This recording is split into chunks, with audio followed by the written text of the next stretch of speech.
Atlantis. Atlantis!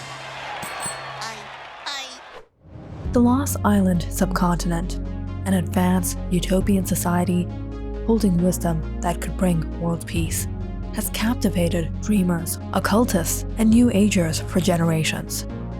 This city has gripped the human imagination for centuries. There have been numerous books, magazines, and websites devoted to Atlantis. In fact, people have lost fortunes and in some cases even their lives looking for Atlantis. But is the city of Atlantis a myth, or can it really be history? Let's take a look at some of the most interesting theories on Atlantis. What is it, where is it, and what happened to it? But before we get into the video, don't forget to subscribe and hit the like. Number 1. Atlantis was a mid-Atlantic continent that suddenly sunk into the ocean. The idea that Atlantis was an actual historical place didn't surface until the late 19th century.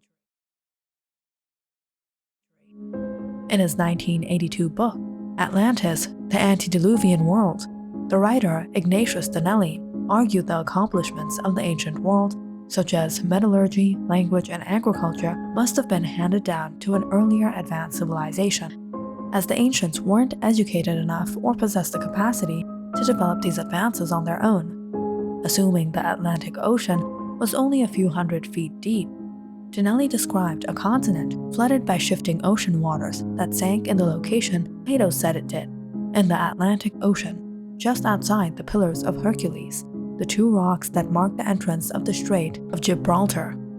And all this was long before modern oceanography and greater understanding of plate tectonics. But even when technology did come into the picture and poked holes in Donnelly's shifting water theses, some still continue to cling to Donnelly's theory, mostly due to its adherence to Plato's placement of Atlantis in the mid-Atlantic. Number 2. Atlantis Was Antarctica. Based on the work of Charles Hapgood, whose 1958 book Earth's Shifting Crust featured a foreword by Albert Einstein, Atlantis was actually a much more temperate version of what is now Antarctica. According to Hapgood, around 12,000 years ago, the Earth's crust shifted, displacing the continent that became Antarctica from a location much farther north than it is today. This more temperate continent was home to an advanced civilization, but the sudden shift in its current frigid location doomed the civilization's inhabitants, the Atlanteans, and their magnificent city was buried under layers and layers of ice. Hapgood's theory surfaced before the scientific world gained a full understanding of plate tectonics. So, we can't really blame this guy, at least he gave it an interesting shot. Number 3. Atlantis was swallowed up by the Bermuda Triangle. Inspired by Donnelly, many later writers expanded on his theory and added their own little touch and speculations to the location of Atlantis. One of these writers was Charles Berlitz, grandson of the founder of the well-known language schools and author of many books on paranormal phenomena. In the 1970s, Berlitz claimed Atlantis was a real continent located off the Bahamas that had fallen victim to the notorious Bermuda Triangle, which we all know is a region of the Atlantic where a number of ships had supposedly disappeared under mysterious circumstances. And what proof or evidence is there to Berlitz's claim? Well, people point to the discovery of what looks like man-made walls and streets found off the coast of Bimini. Scientists, however, have evaluated these structures and found them to be natural beach rock formations. 4.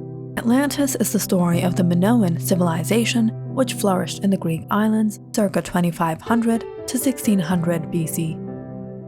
One of the more recent Atlantean theories concerns the civilization that flourished on the Greek islands of Crete and Thera, now Santorini, more than 4,000 years ago.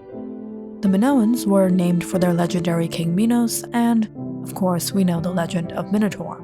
Believed to be Europe's first great civilization, the Minoans built splendid palaces, constructed paved roads, and were the first Europeans to use a written language, Linear A. At the height of their power, however, the Minoans suddenly disappeared from history. An enduring mystery that has fueled belief in a link between this great doomed civilization and Atlantis. Historians believe around 1600 BC, a massive earthquake shook the volcanic island of Thera, triggering an eruption that spewed 10 million tons of rock, ash, and gas into the atmosphere. Tsunamis that followed the eruption were large enough to wipe out Minoan cities throughout the region, a devastation that may have made the Minoans vulnerable to invaders from the Greek mainland. Number 5. The story of Atlantis was all a mythical retelling of the Black Sea flood. This theory presumes Atlantis itself was fictional, but the story of its demise was inspired by an actual historical event: the breaching of the Bosporus by the Mediterranean Sea and subsequent flooding of the Black Sea around 5600 BC. At that time, the Black Sea was a freshwater lake half its current size. The flooding inundated civilizations known to flourish along its shore with hundreds of feet of seawater in a short period of time. As inhabitants of the region scattered, they spread tales of the deluge, and may have led to the account of the lost city of Atlantis.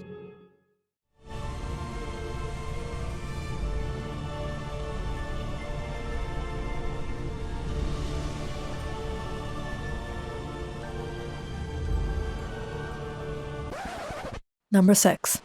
Atlantis didn't exist at all. Plato invented it. Most historians and scientists throughout history have come to the conclusion that Plato's account of the lost kingdom of Atlantis is fictional. Unlike many legends whose origins have been lost in the mist of time, we know exactly when and where the story of Atlantis first appeared. The story was first told in 2 of Plato's dialogues, in Timaeus and the Criterios, written about 360 BC. Though today, Atlantis is often conceived as a peaceful utopia, the Atlantis that Plato described in his fable was very much different. In Plato's story, Atlantis is not a place to be honored or emulated at all. Atlantis is not a perfect society. Rather, Atlantis is the embodiment of a materially wealthy, technologically advanced, and militarily powerful nation that had become corrupted by its wealth, sophistication, and might.